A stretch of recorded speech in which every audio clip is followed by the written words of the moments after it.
Nsaba nkuzeeyo ko Kulumbe e Masaka gye twawumuza omugenzi. Politics yali mungi Kulumbe era abantu ne bagamba lwaki Kulumbe mwalufuula nnyo politiko abadde munnabyabufuzi. So kati politics ayetoololera awo abadde munnabyabufuzi bakitegeeza byabufuzi bibadde birina okuzannyibwa.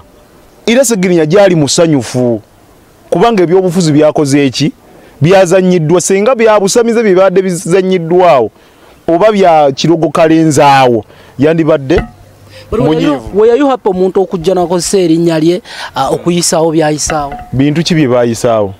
Nti Mpuuga ategese eri Nuupu etegese eri. Kati weero kye mutaategeera kiri kimu bannayuganda era kankiralifyinge kino. Parliament yalina okuvaayo n'enteekateeka ennungamu. Omugenzi bw'afa nga mubaka wa Parliament alina privilege ezo ze bamuwa decent send off. Era bagimuwa.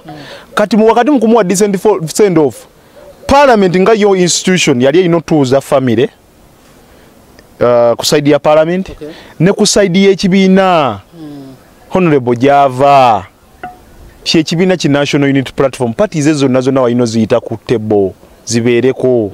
Ate nga tujimanyi nnyo Masaka ebyobufuzi ebijjudde Masaka awo byabufuzi by'amaanyi nnyo. Eno Mpuuga alina ekiwayi, ab'e Masaka balina ekiwayi. Sseggirinya we yasuula ge gaali amaka g'abajjajjaabe ge g'abakadde be ekijja kiri mmanju. Ate gw'ogamba nti Parliament etegeseewa etegese eri. Kati gw'osuubira otya bannakibiina okugenda eri ate nga tukimanyi bulungi nnyo nti Honorable Mpuuga alina ebizibu naki alina ebizibu n'ekibiina okitegeera. So kati baali tebamusuubira ku spearheadinga nteekateeka eyo. Bwe ŋŋamba nti Nuupu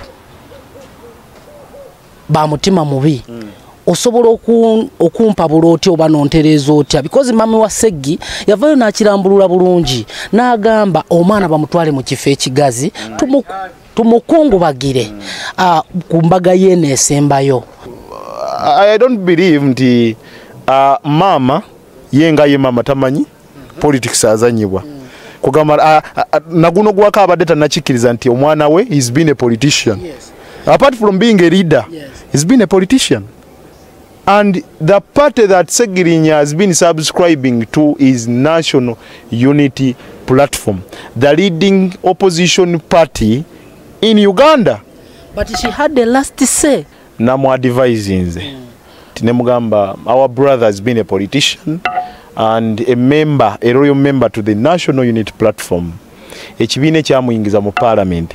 Ekibiina ekifudde omwana wo kyali. So whenever you come up with such a statement, ojja kwekontradictinga. Maama nga bw'omulaze nasomye facial expression ye nga yabadde tayogera mind ye.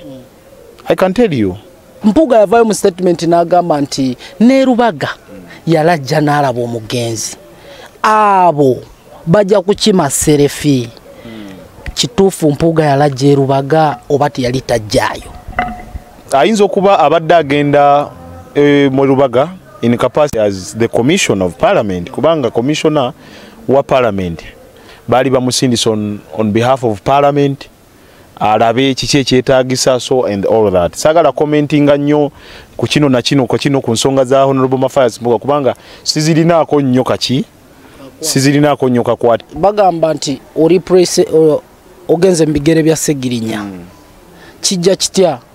Were you seconded by Seggirinya's family?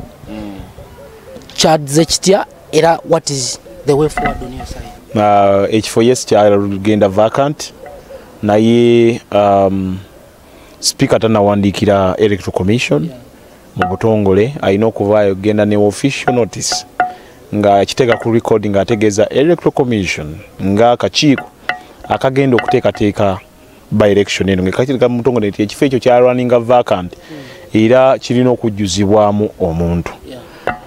For now family yampanzeeko eddusu ng'omuntu gwe balaba mu kifaananyi kya Honorable Sseggirinya ate nga ddala ekifaananyi kyekyo sitebuliwo kulandanga kulala. Wendi nnyo okulaba nti nkuuma legase ya Honorable Muhammad Sseggirinya ku saidi y'ekibiina bajja kuwandagoing emitendera gye bayitamu okuwa omuntu flag. Bannakawempe North nzize and I really need a NUP ticket. Naye mu bannakawempe mu mujimpa.